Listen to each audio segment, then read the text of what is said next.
नमस्कार, मैं हूं परिवेश वात्स्यायन। आप सभी का बहुत बहुत स्वागत, अभिनंदन। मेरे साथ इस वक्त बागेश्वर धाम के पीठाधीश्वर महंत धीरेन्द्र शास्त्री जी महाराज हैं। आज हर वो सवाल आपको सुनाएंगे, हर वो सवाल आज बागेश्वर धाम सरकार से पूछेंगे जो इस वक्त देश के अंदर चल रहा है, जो हर सनातन प्रेमी जानना चाहता है, और हर वो युवा, क्योंकि बागेश्वर धाम सरकार युवा है, इसलिए आज वो हर वो युवा जो सुनना चाहता है वो सुनेगा। और इस वक्त जो देश पूरा राममय हुआ है, उस राम के आराध्य के लिए जो कुछ कह रहे हैं बागेश्वर धाम, वो भी आपको सुनाएंगे। तो सीधे बागेश्वर धाम सरकार से बहुत बहुत स्वागत है, बहुत अभिनंदन आपका और आपके सभी भारत 24 के दर्शकों का बहुत बहुत साधुवाद। सबसे पहले महाराज जी, मैं ये जानना चाहता हूं कि आज से तकरीबन 1.5 साल, 1.25 साल पहले आपने मेरे साथ ही एक साक्षात्कार में कहा था कि हिंदू राष्ट्र लाएंगे। क्या सफल हो गए आप? उसकी श्री गणेश शुरुआत हो चुकी है, सफल नहीं हुए, शुरुआत हो चुकी है। राम मंदिर में 22 जनवरी की प्राण प्रतिष्ठा के बाद हिंदू राष्ट्र का संकल्प प्रारंभ हो चुका, द्वार खुल चुका है जी। ये टेलर है, पिक्चर अभी बाकी। अच्छा, मैं अगर इसको कहूं कि आप हिंदू राष्ट्र चाहते हैं और देश इस वक्त राम राज्य की तरफ बढ़ रहा है। हिंदू राष्ट्र और राम राज्य जैसे चीनी और शुगर, शक्कर और शुगर जी, वैसे ही दोनों पर्यायवाची। मतलब कितना अधिक मानते हैं राम राज्य की परिकल्पना में? क्या देखते हैं आप? बिल्कुल भी नहीं, किंचित मात्र भी। जो राम राज्य की परिकल्पना है वही हिंदू राष्ट्र। नहीं, राम राज्य में कहते हैं क्या कि सब कुछ समान है, वहां समदर्शी भाव है। हिंदू राष्ट्र में भी एकता है, सब कुछ समान है, समदर्शी है, पर नीति और अनीति का ध्यान, धर्म और अधर्म का ध्यान, अधर्मी अधर्मी है, धार्मिक धार्मिक।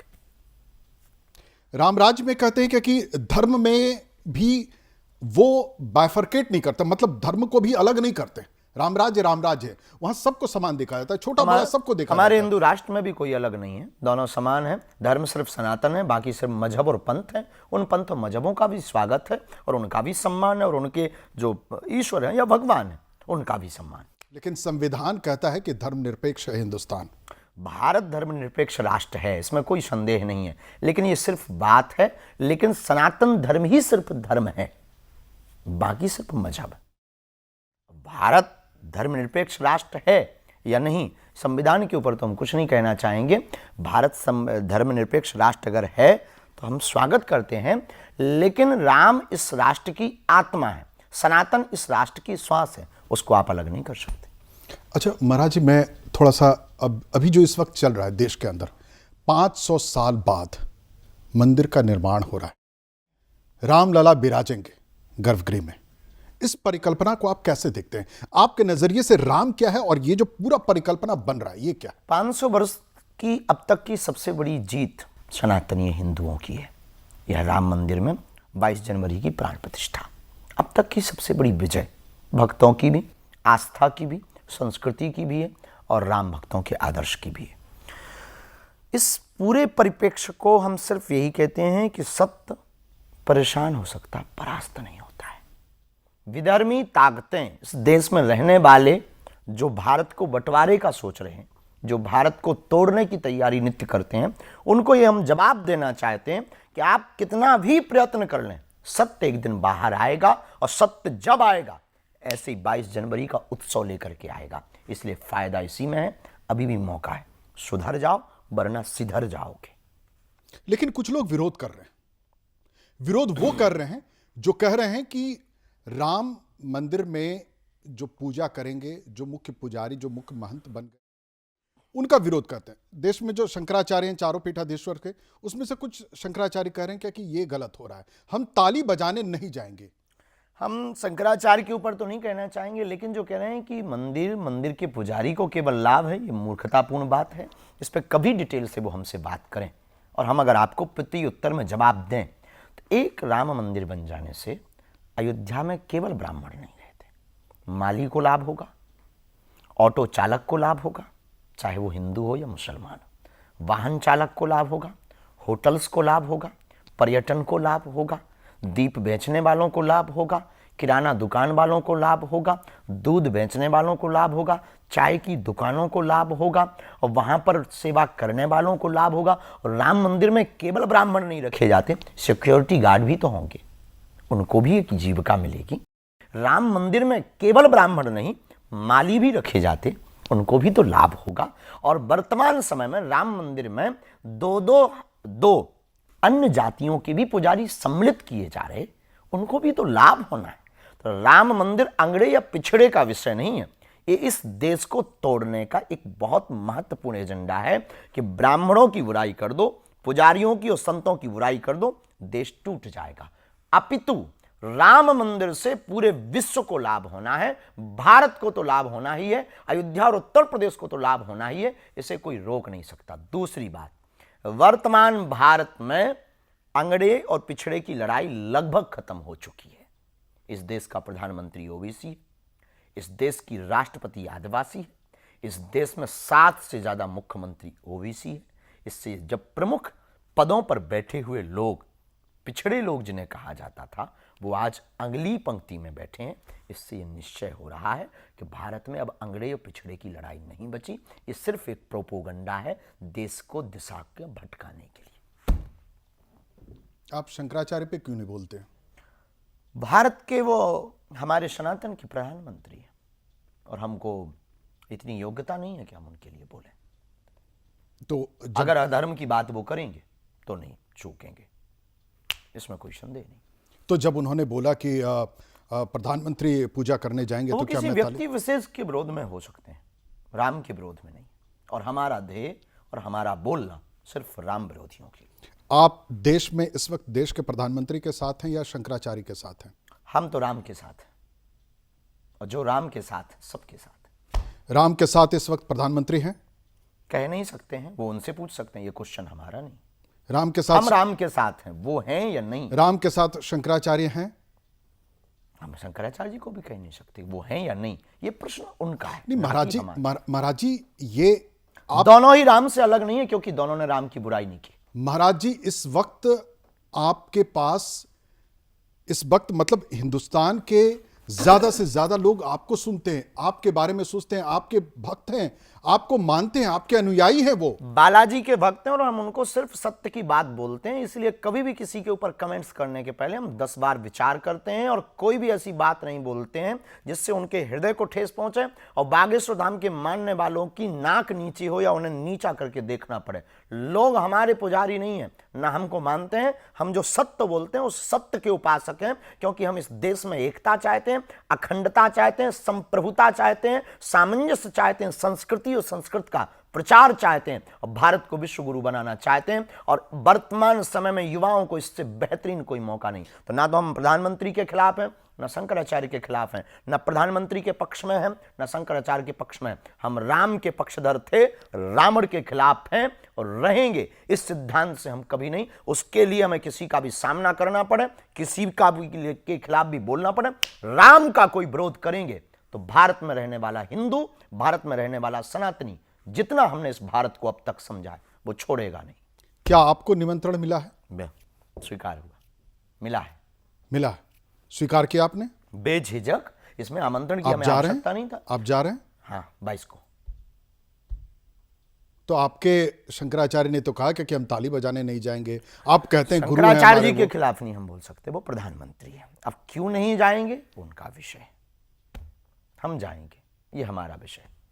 अच्छा, तमाम राजनीतिक दल के भी लोग हैं, कांग्रेस को देख लें, समाजवादी पार्टी को देख लें, सब धीरे धीरे मतलब सबके अंदर एक विरोधाभास है।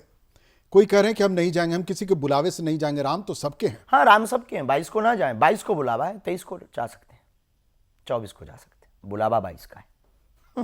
25 को जा सकते हैं, 26 को जा सकते हैं, जनवरी बाद फरवरी में भी जा सकते हैं। अरे भाई, मार्च में भी जा सकते हैं। राम अगर सबके हैं तो तुम जाओ, 22 को मत जाओ, 19 को आओ, 20 को आओ। खैर तब तक प्राण प्रतिष्ठा नहीं हुई होगी, 22 को राम जी बैठ जाएंगे। अच्छा, आज आपको लगता है कि आज राम मंदिर या राम राजनीति का विषय हो गए हैं? वर्तमान में दिखाई तो ऐसा पड़ रहा है, लेकिन हमें राजनीति से मतलब नहीं, हमें राम से मतलब है। तो हमें तो राम दिखाई पड़ रहे हैं। धर्म और राजनीति दोनों अलग है, एक दूसरे के पहलू हैं, एक दूसरे के पूरक हैं।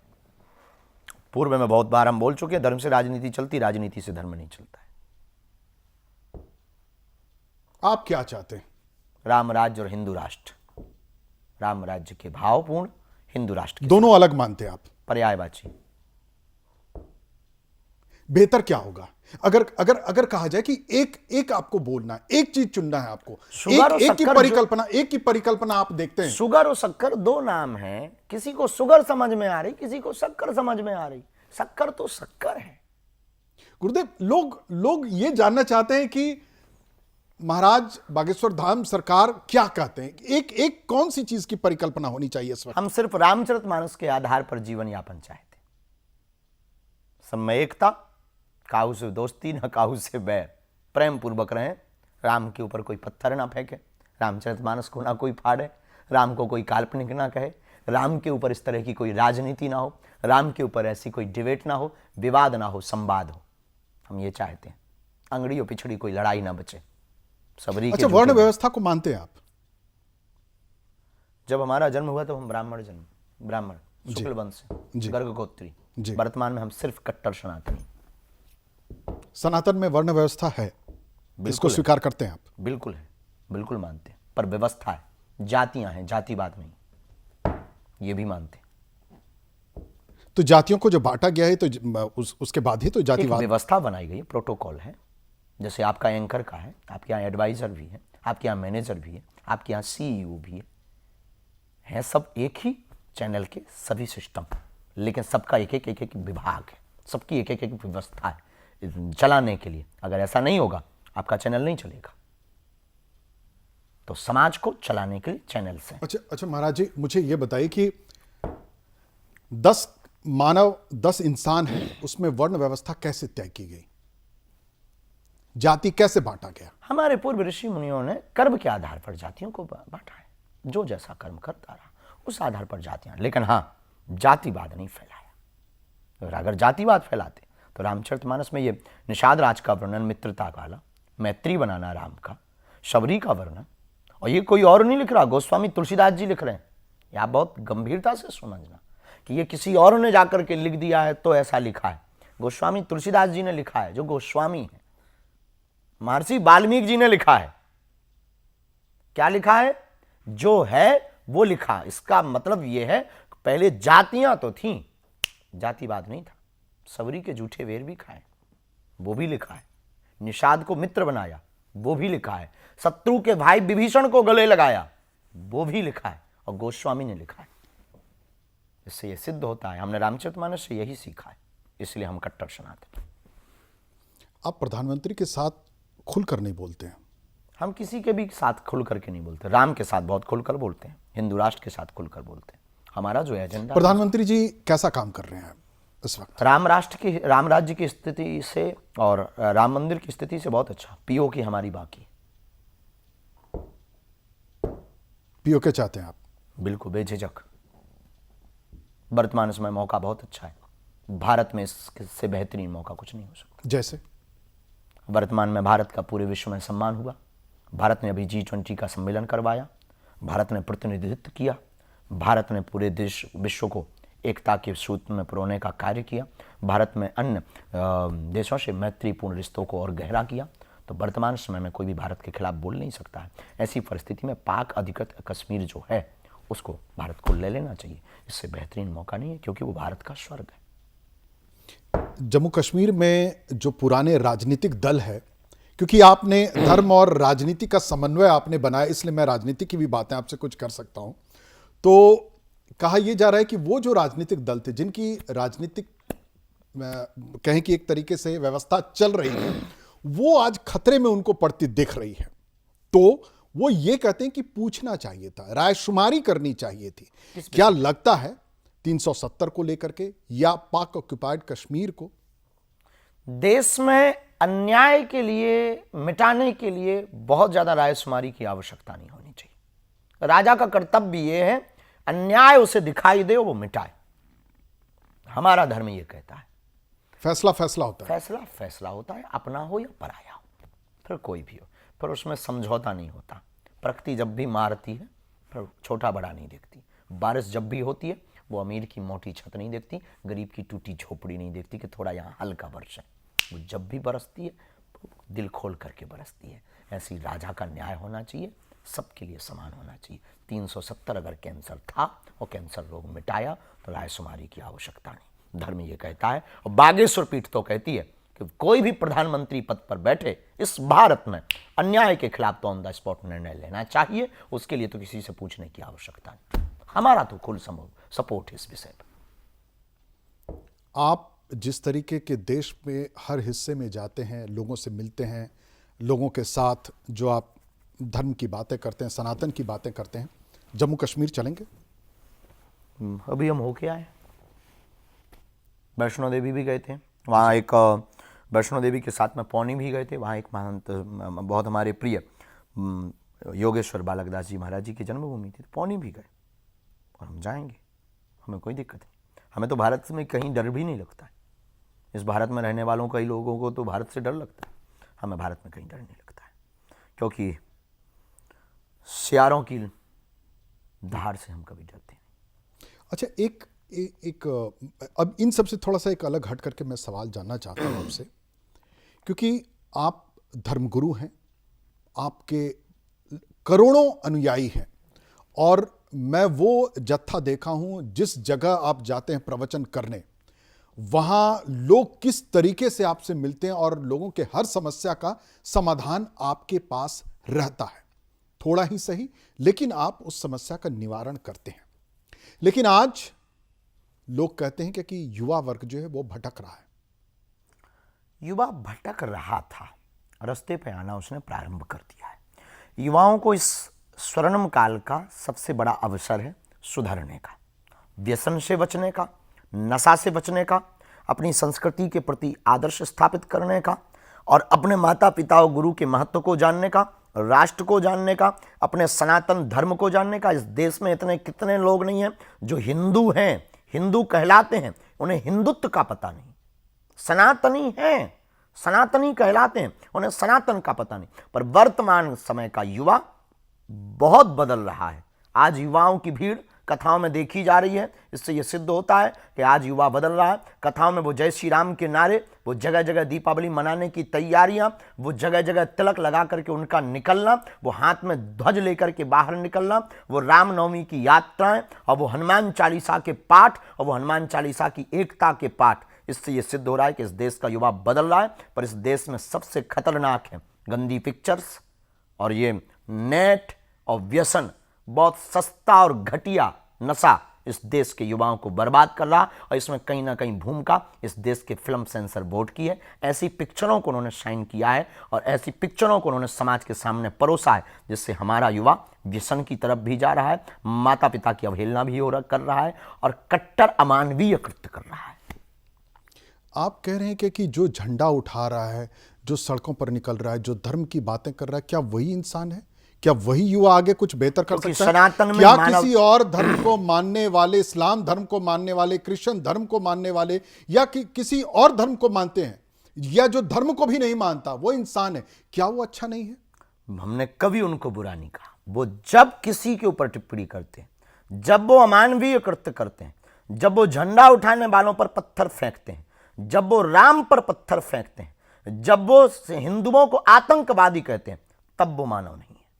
नहीं महाराज, और युवा जो ध्वज लिए है, जो हनुमान चालीसा पढ़ रहा है, वो निश्चित रूप से किसी भी मजहब का विरोधी नहीं है। वो सिर्फ सनातन का कट्टर है। वो माता पिता को भी मान रहा, वो परमात्मा को भी मान रहा, और वो अपने आगे जीवन यात्रा। महाराज, इसको आप सनातन से क्यों जोड़ रहे हैं? कोई क्या हमारा काम सनातन का है। हम सनातन का प्रचार करने के लिए पैदा हुए हैं, जन्म हमने लिया है, और हम इसी के लिए घर से निकले हैं, तो हम उसी के लिए काम करेंगे। महाराज जी, जो इस्लाम धर्म को मानता है या क्रिश्चियन धर्म को मानता है, हमें उनसे कोई बुराई नहीं है, पर वो हमारे खिलाफ नहीं करेंगे, इससे बुराई है। नहीं, खिलाफ नहीं कर रहे हैं। ऐसे कई लोग हैं जो खिलाफ नहीं कर। देखिए, अपराधी अपराधी होता है, उसका कोई धर्म नहीं होता है, न किसी जाति से होता है, न किसी धर्म से तो होता हमने कभी भी अपराधी को छोड़ करके किसी भी जो सनातन को मानने वाला या अपने मजहब को मानने वाला, उसके खिलाफ नहीं बोला, उसका नाम नहीं दिया, उसके खिलाफ कोई कार्रवाई की बात नहीं की, उसके खिलाफ कोई हमने भाषण नहीं दिए, उसके खिलाफ कोई प्रवचन नहीं किया।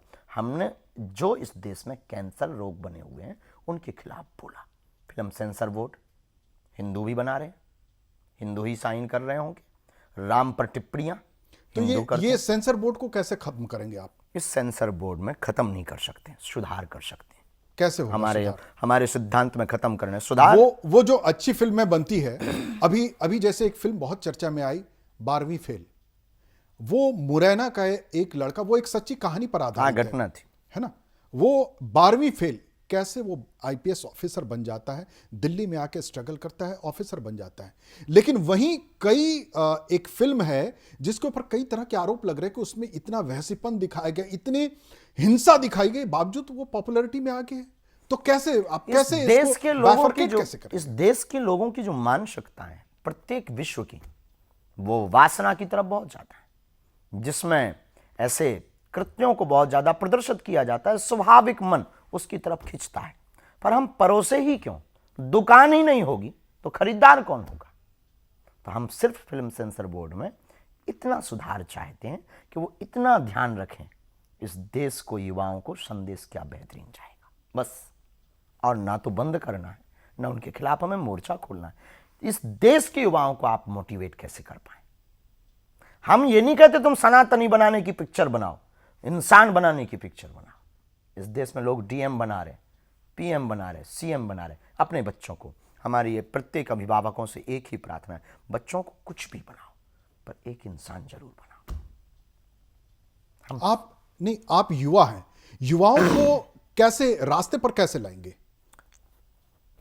प्रवचन से, मोटिवेशनल स्पीच से, लोगों के उदाहरण प्रस्तुत करके, रामचरितमानस को पढ़ा करके, रामचरितमानस को समझाकर, राम के आदर्श को बतलाकर, राम की मर्यादाओं का ध्यान कर। नहीं, वहां तो हो सकता है जो सनातन धर्म को नहीं मानते वो आपके पास नहीं है, लेकिन राम केवल सनातन धर्म के नहीं है। यही भारत है? की, आप लोगों की यही सबसे बड़ी भूल है कि आपने राम को केवल सनातन तक सीमित कर दिया। राम इस विश्व की, मानवों की आचार संहिता है। राम ना तो सनातन के हैं, राम सबके हैं। अपने अपने राम भी नहीं, सबके सबके राम। जो माने राम उसके हैं, जो राम की मर्यादा को स्वीकार करे राम उसके हैं। हमने कभी नहीं कहा कि राम सिर्फ सनातनियों के। हमने तो स्वागत किया ना कि आप फूलमाला लेके खड़े हो, चलो अयोध्या। भारत की क्रिश्चियनों को चलना चाहिए, भारत के मुसलमानों को चलना चाहिए।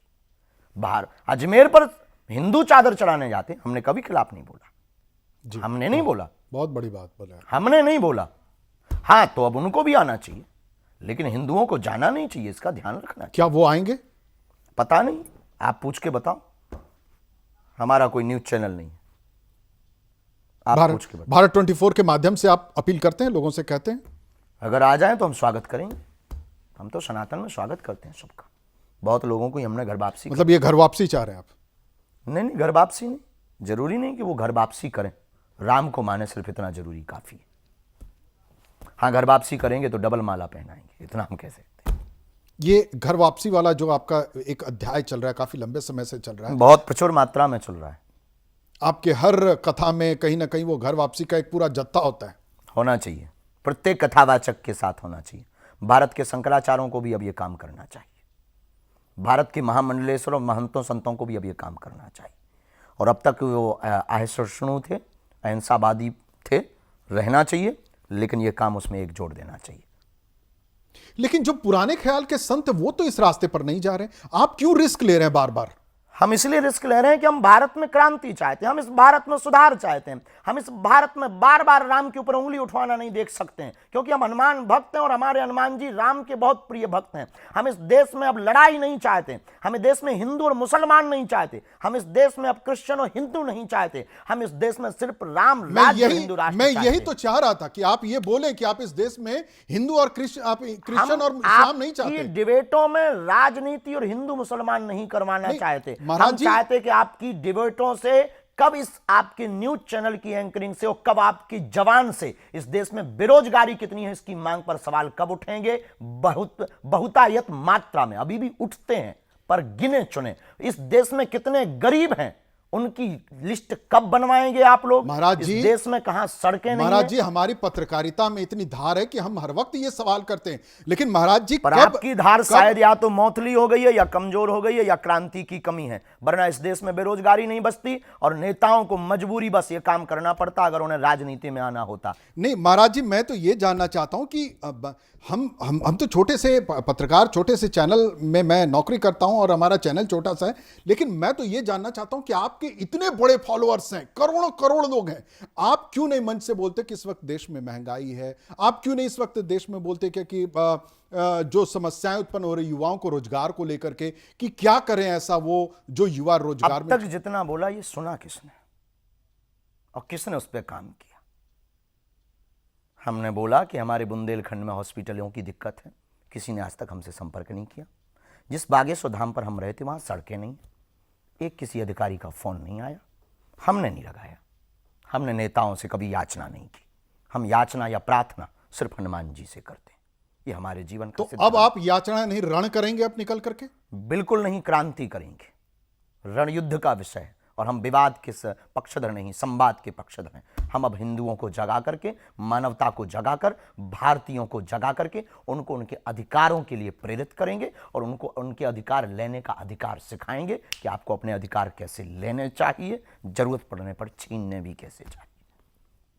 उसकी शुरुआत हमने हिंदू राष्ट्र तो अब आप नए अवतार में आप आ रहे हैं? बिल्कुल भी नहीं, सनातन और हिंदू राष्ट्र के अवतार के साथ। हम कोई भगवान नहीं है, ना कोई हम बाबा हैं या अवतारी। हम सिर्फ एक भारतीय हिंदू, जागे हुए हिंदू हैं। हमारे कोई अवतार नहीं होते, अवतार भगवान के होते हैं, हम सिर्फ जन्म लिए क्योंकि हम इंसान। तो अभी आपने कहा कि यहाँ इस्लाम के लिए कोई जगह नहीं, क्रिश्चियन के लिए जगह नहीं। कहाँ अभी आपने कहा इस भारत में, भारत में जगह है। हमने ऐसा कभी नहीं कहा कि इस्लाम के लिए जगह नहीं। आप लोग को सुनने में भेद हुआ है। क्रिश्चियन को भी जगह है, पर अमानवीय कृत्य वाले क्रिश्चियनों को भेद नहीं, जगह नहीं, और मुसलमानों को भी कोई जगह नहीं। साक्षी जैसे कांड करने वालों को भी कोई जगह नहीं, वो हिंदू हो चाहे मुसलमान। नहीं महाराज जी, मैं तो वही कह रहा हूं आपसे कि जो अपराधी है वो अपराधी होता है, उसके कोई धर्म जाति कुछ भी नहीं हमने कभी नहीं बांटा। हम तो सिर्फ इतना कह रहे हैं कि जो अपराधी है उसको ऊपर बार बार एक ही कौम का अपराधी क्यों, बार बार मंदिर पर मस्जिद ही क्यों, बार बार राम काल्पनिक क्यों, ये बात उन्हीं की तरफ से बिना मूंछ वाला, दाढ़ी वाला सिर्फ आदमी क्यों बोल रहा? हमें ये क्यों नहीं समझ में आ रहा? हमें क्यों नहीं ये पता चल रहा कि वो आज राम मंदिर का फैसला सुप्रीम कोर्ट कर रहा है और वो कह रहा है कि वहां हमारे लिए मस्जिद ही रहेगी? क्यों?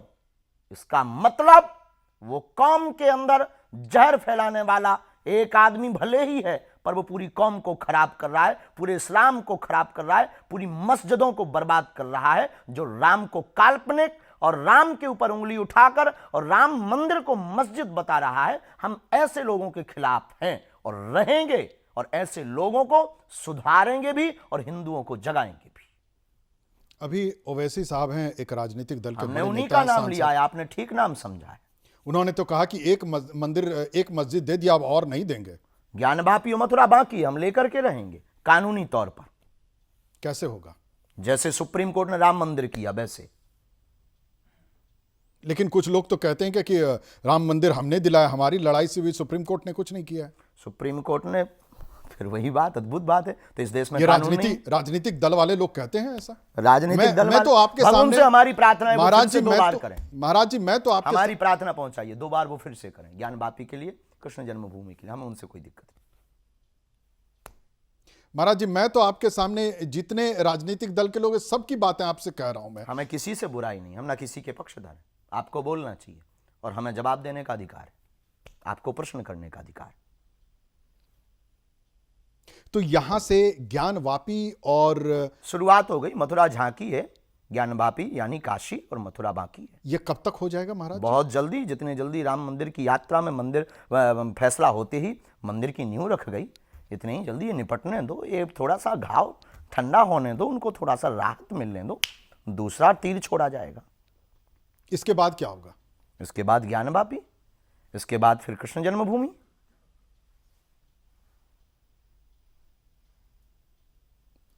लेकिन मैं आपका तात्पर्य ही नहीं समझ पा रहा हूं महाराज, कि आप कह रहे हैं कि मंदिरों की और मस्जिदों की लड़ाई में ही आप युवा वर्ग को आप लगाए हुए हैं। बिल्कुल भी नहीं, हम तो मंदिरों की लड़ाई में खुद पड़े हैं।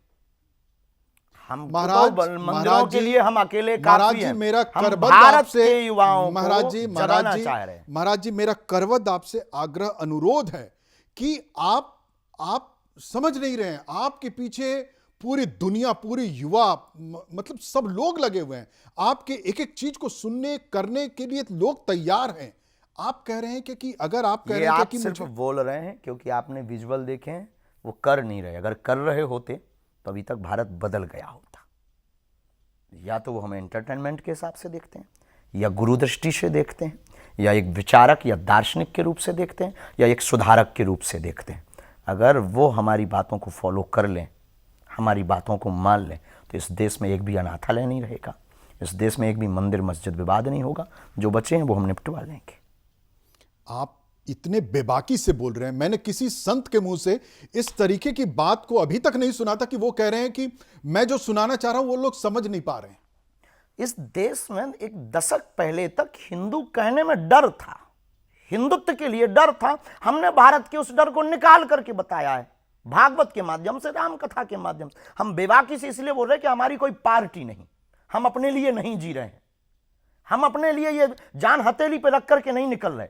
हम 24 घंटे में 18 घंटे अपने लिए नहीं जाग रहे हैं, हम अपने लिए काम नहीं कर रहे, हम अपने लिए नहीं, हम भारत को बदलना चाहते हैं, हम भारत में सनातन की क्रांति लाना चाहते हैं, हम भारत में राम राज्य स्थापना चाहते हैं। महाराज जी, तो फिर राम राज्य क्यों नहीं? राम राज्य अपने आप में परिपूर्ण है, फिर राम राज्य क्यों नहीं? क्यों हिंदू राष्ट्र? हिंदू राष्ट्र, राम राज्य दोनों पर्याय हैं, आप समझने की चेष्टा ही नहीं कर रहे। हमने कहा शुगर और शक्कर में कोई अंतर नहीं, हमने कहा कि नील और जर में कोई अंतर नहीं। महाराज जी, मुझे एक चीज का जवाब दिए, राम बड़े या चलो हटाओ आप, राम राज्य, अब राम राज्य अगर हो जाए, क्या आप दिला सकते हो राम राज्य?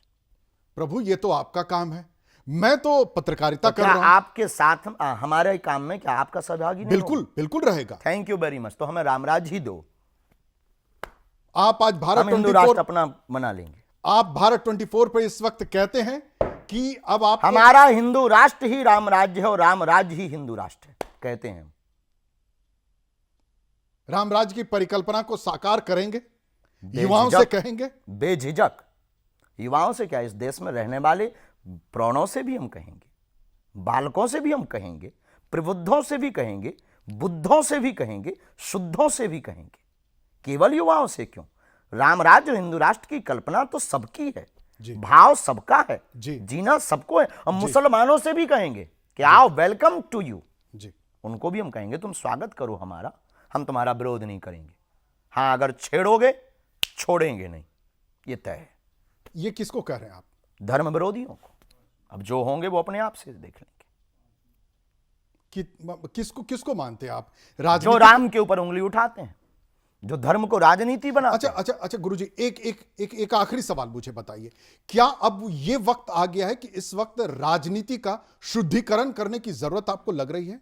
बिल्कुल, बेझिझक, इसमें कोई संदेह, क्योंकि राजनीति बची नहीं। और ये अलग अब बागेश्वर धाम सरकार जगाएंगे? बिल्कुल भी नहीं, ये हमारा विषय नहीं। हमारा विषय इंसानों के विकार विचारों को बदलना है। उसमें अगर राजनेता बदल जाएंगे तो बहुत बेहतरीन है, क्योंकि इंसानों में राजनेता आते हैं ऑलरेडी। नहीं, क्योंकि राजनीति में अपराधी भी हैं।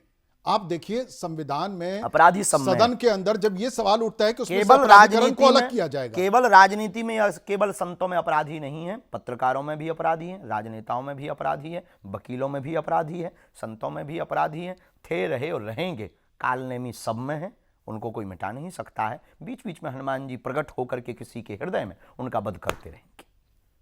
मतलब हनुमान का गदा चलेगा, बेझिझक चलेगा, मुगदर तो चलेगा ही चलेगा, और भारत में रहना होगा तो सीताराम कहना होगा।